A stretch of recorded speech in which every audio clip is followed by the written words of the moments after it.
Hello everyone. This is a introduction video of chapter 7 coordinate geometry class 10th mathematics. Coordinate geometry.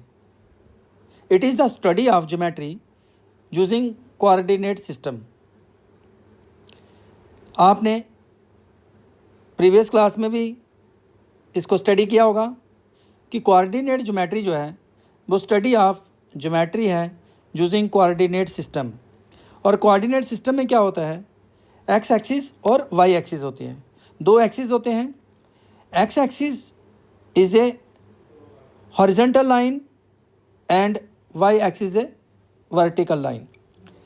X axis and Y axis are perpendicular straight lines intersecting each other.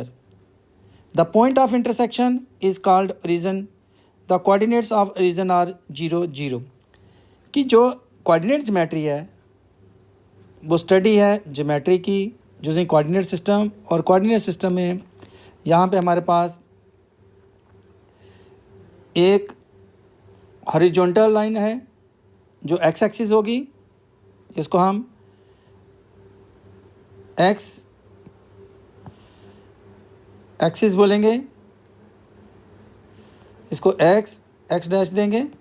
और एक vertical line होगी जो इसके ऊपर perpendicular होगी। जो vertical line perpendicular है इसको हम बोलेंगे वाई एक्सिस। इसको रिटर्न कर सकते हैं हम, इसको लिखेंगे वाई और वाई डैश। इसको ऐसे वाई और वाई डैश लिखेंगे। दोनों लाइंस आपस में जहाँ पे जे इंटरसेक्ट कर रही हैं उस पॉइंट को बोलेंगे ओरिजिन। ओ से डिनोट हो सकता है ओरिजिन। और इस पॉइंट के जो कोऑर्डिनेट होंगे वो 0, 0 होगा।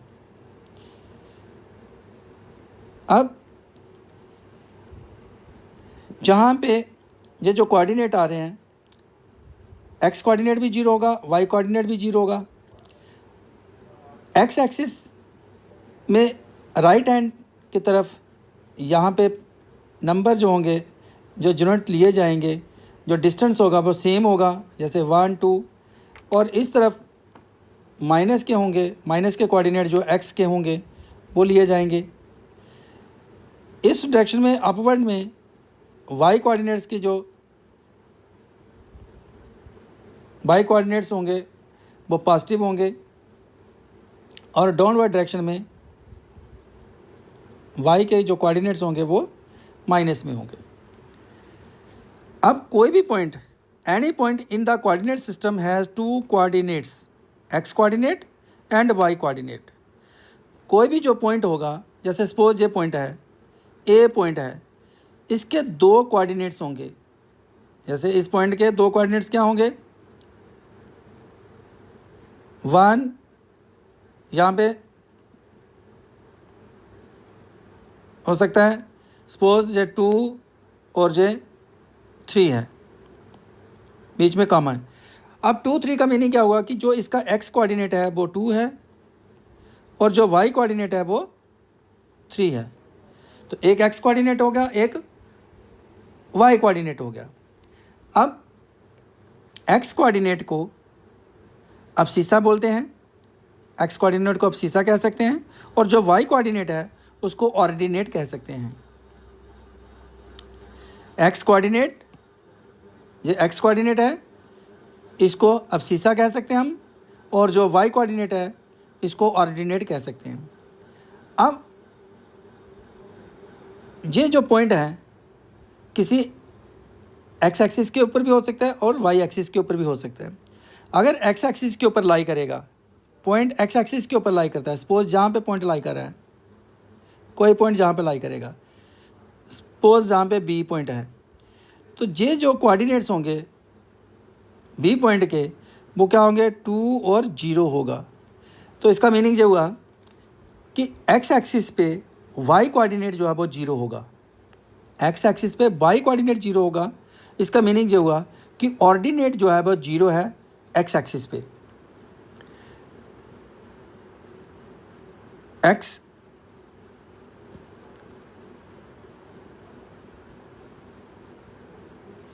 एक्स एक्सिस पे जो वाई कोऑर्डिनेट आया वो 0 आया, मीन्स कि ऑर्डिनेट जो है वो 0 है। अब आता है कि वाई एक्सिस के ऊपर, अगर वाई एक्सिस के ऊपर कोई पॉइंट आ रहा है, सपोज वाई एक्सिस के ऊपर यहाँ पे जो कोई पॉइंट आ गया, इसको हम सी ले लेते हैं, तो ये आ गया 3, पहले आएगा एक्स का कोऑर्डिनेट 0 और 3। अब ये 0 और 3 क्या हुआ कि इसका एक्स कोऑर्डिनेट 0 है और वाई कोऑर्डिनेट जो है वो 3 है। तो जो वाई एक्सिस के ऊपर लाई करेगा पॉइंट, जो भी पॉइंट वाई एक्सिस के ऊपर लाई करेगा उसका एक्स कोऑर्डिनेट 0 होगा। तो एक्स कोऑर्डिनेट 0 होने का मीनिंग उसका एब्सिसा जो है वो 0 होगा। इसमें मैंने आपको जहाँ पे ये इंट्रोडक्शन पार्ट में ये बता रहा हूँ कि एक्स एक्सिस के ऊपर जो भी पॉइंट आएगा उसका एक्स कोऑर्डिनेट तो होगा, लेकिन जो वाई कोऑर्डिनेट है वो 0 होगा। तो वाई कोऑर्डिनेट को हम ऑर्डिनेट कह रहे हैं, तो इसलिए ऑर्डिनेट 0 होगा। और जो वाई एक्सिस के ऊपर आएगा पॉइंट, उसका एक्स कोऑर्डिनेट 0 होगा। अगर एक्स कोऑर्डिनेट 0 है तो उसका, और एक्स कोऑर्डिनेट 0 है तो उसका एब्सिसा जो है वो 0 होगा। नेक्स्ट है कि जो एक्स एक्सिस और वाई एक्सिस हैं, ये दोनों आपस में इंटरसेक्ट कर रहे हैं और इसका जो पॉइंट बना, इंटरसेक्टिंग पॉइंट जो है ओरिजिन होगा। इससे 4 क्वाड्रेंट्स बन गए हमारे पास, 4 क्वाड्रेंट्स हो गए। तो 4 क्वाड्रेंट्स कौन कौन से हो गए? एक फर्स्ट क्वाड्रेंट हो गया, एक सेकंड क्वाड्रेंट हो गया, एक थर्ड क्वाड्रेंट हो गया और फोर्थ क्वाड्रेंट हो गया। आप ऐसा नहीं कि फर्स्ट क्वाड्रेंट को यहाँ पे लिखेंगे, फर्स्ट क्वाड्रेंट यही होगा, यहीं से नंबर स्टार्ट होगा। First quadrant, second quadrant, third quadrant और फोर्थ क्वाड्रेंट। जो फर्स्ट क्वाड्रेंट का पॉइंट होगा उसका जो एक्स कोऑर्डिनेट और वाई कोऑर्डिनेट होगा वो पॉजिटिव होगा, एक्स भी और वाई कोऑर्डिनेट भी।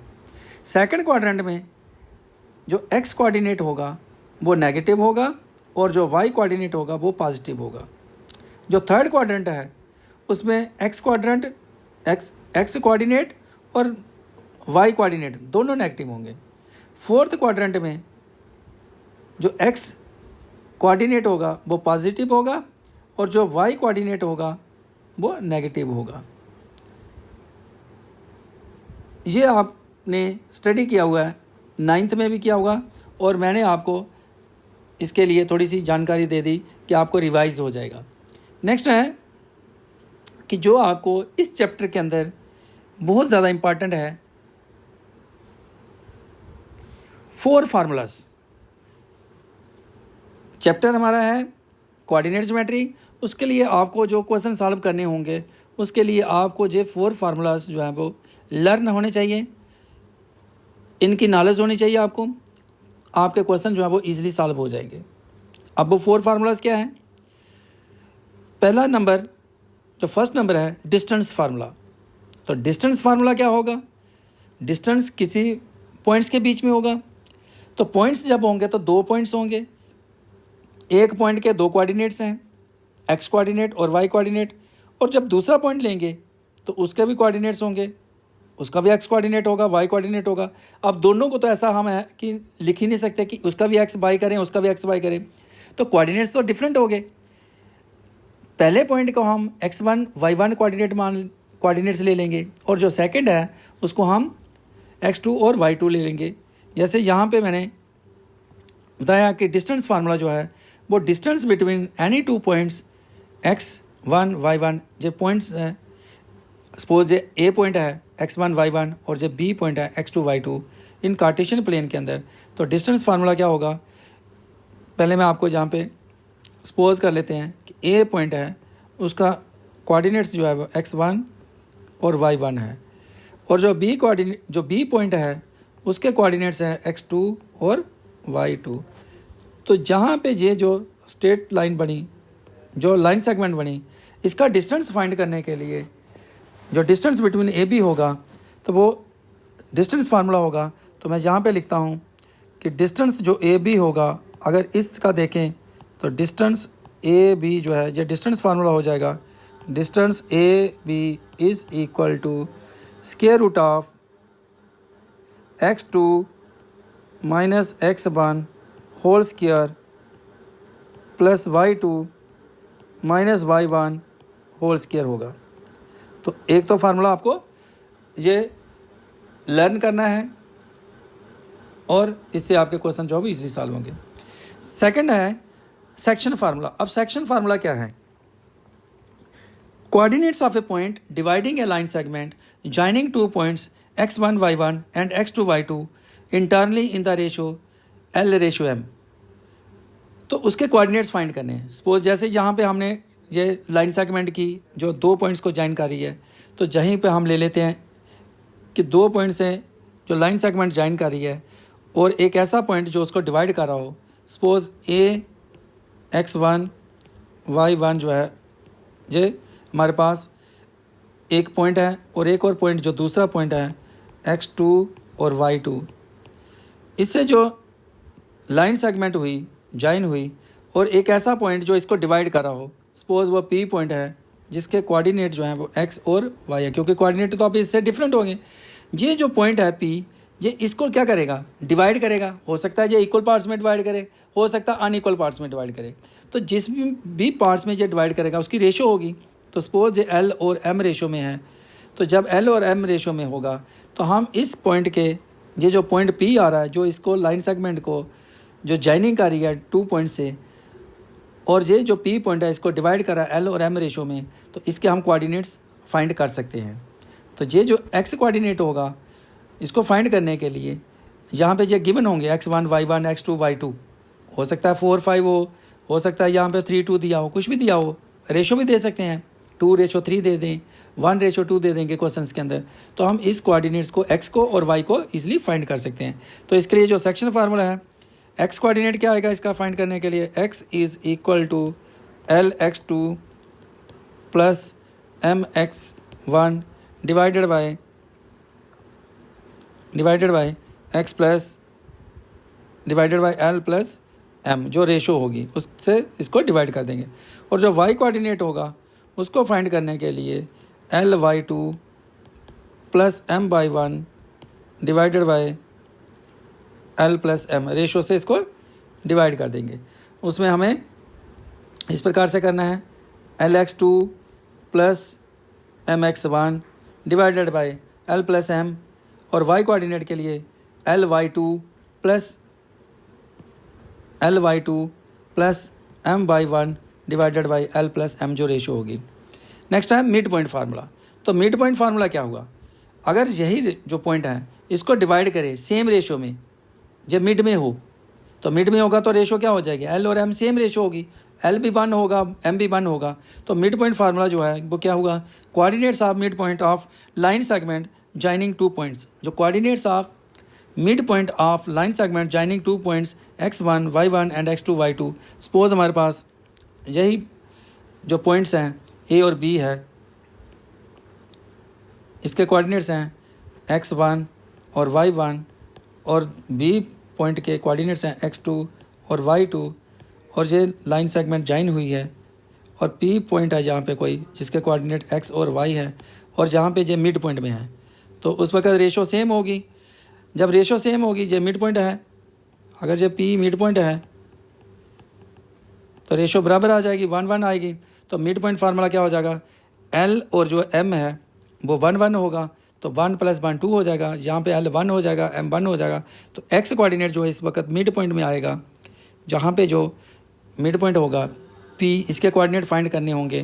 तो हम क्या कर सकते हैं? इसका x is equal to x2 plus x1 divided by 2, और जो y होगा वो होगा y2 plus y1 divided by 2। और ऐसी कंडीशन के अंदर हमें कोऑर्डिनेट्स जो हैं वो a पॉइंट के b पॉइंट के दिए गए होंगे और मिड पॉइंट निकालना होगा, तो उसके जो कोऑर्डिनेट्स हैं वो हम फाइंड कर सकते हैं ईजिली। नेक्स्ट जो फोर्थ फार्मूला, ये तो थर्ड हो गया। अब फोर्थ फार्मूला जो है वो है एरिया ऑफ ट्राइंगल, जिसके वर्टिसेस जो हैं वो x1 y1 x2 y2 x3 y3 है। तो ट्राइंगल के 3 वर्टिसेस होते हैं, तो 3 वर्टिसेस होंगे तो 3 पॉइंट्स होंगे, तो तीनों पॉइंट्स के क्या होंगे? कोऑर्डिनेट्स होंगे। तो सपोज हमारे पास यहाँ पे कोई भी ट्राइंगल होगी, अगर उसके वर्टिसेस दिए हैं हमें, सपोज a जो वर्टिसेस है उसके a वर्टेक्स के x1 y1 कोऑर्डिनेट्स हैं, और b वर्टेक्स जो है उसके कोऑर्डिनेट्स x2 और y2 है, और जो c वर्टेक्स है उसके कोऑर्डिनेट x3 और y3 अगर ये गिवन दिए होंगे, तो हम एरिया ऑफ ट्राइंगल जो है वो ईजिली फाइंड कर सकते हैं। तो वो जो एरिया ऑफ ट्राइंगल होगा उसका जो फार्मूला होगा, area of triangle is equal to, हम उसको ऐसे लिखेंगे 1/2, यहाँ से ब्रैकेट स्टार्ट करेंगे, x1 into y2 minus y3 bracket close plus x2 into y3 minus y1 bracket close plus x3 into y1 minus y2। जिसका हो जाएगा जो एरिया ऑफ ट्राइंगल का फार्मूला होगा। मैं यहाँ पे इसको दोबारा से लिख देता हूँ, थोड़ा सा क्लियर हो जाएगा। जहाँ पे एरिया ऑफ ट्राइंगल के लिए इसको मैं अगेन लिख रहा हूँ, जहाँ पे area of triangle is equal to 1/2 x1 into y2 minus y3 plus x2 into y3 minus y1 plus x3 into y1 minus y2। तो ये इसका एरिया ऑफ ट्राइंगल हो जाएगा। इन 4 फार्मूलाज की हेल्प से आप इस चैप्टर के मैक्सिमम क्वेश्चंस जो हैं वो सॉल्व हो जाएंगे आपके। Thank you for watching this video. और ये जो फार्मूलेज होंगे इनका जो डेरिवेशन होगा, इनको कैसे निकाला गया, जो अगली वीडियोस में मैं आपको बताऊंगा। तो इस चैनल को सब्सक्राइब करें, लाइक करें, शेयर करें और इन फार्मूलाज को नेक्स्ट वीडियो में आप देखना ना भूलें। Thank you.